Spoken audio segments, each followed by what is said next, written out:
The story of BlackBerry began in the year 1984, when two Canadian engineers named Mike Lazardis and Douglas Fregan founded a company called Research in Motion based in Ontario.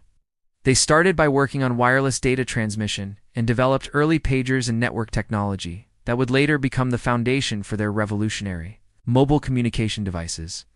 In the late 1990s, the company created its first device called the BlackBerry 850, which offered mobile email on a pager-like device. This innovation marked the beginning of a new era in how people communicated, especially in the business world. The small keyboard and secure messaging appealed to professionals and executives who needed instant access to information on the go. As the 2000s began, BlackBerry gained traction quickly among corporations.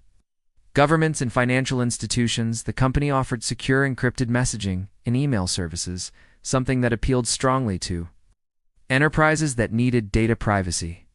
Its signature keyboard became iconic and beloved by its users, and the term crackberry was born to describe the addictive nature of constantly checking messages. BlackBerry became a cultural phenomenon used by celebrities, politicians, and business leaders. Even U.S. President Barack Obama famously refused to give up his BlackBerry when he entered the White House.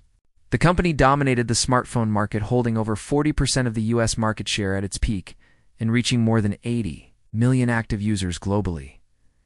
But while BlackBerry was riding high in the late 2000s, a major disruption was looming.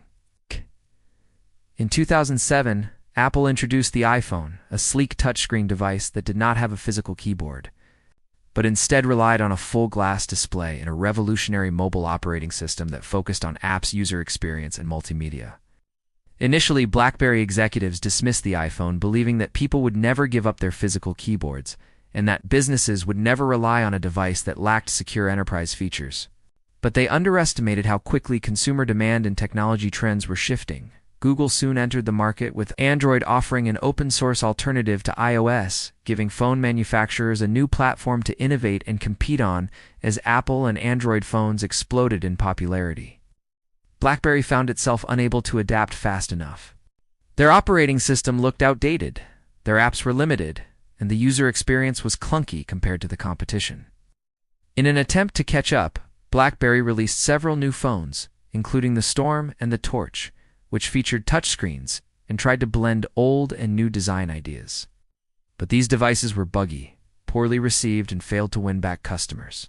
Meanwhile, companies started allowing employees to bring their own devices to work, a trend known as BYOD, which weakened BlackBerry's grip on enterprise markets. In 2013, the company rebranded from Research in Motion to BlackBerry in an effort to revive its identity and launch the BlackBerry 10 operating system with a new line of smartphones.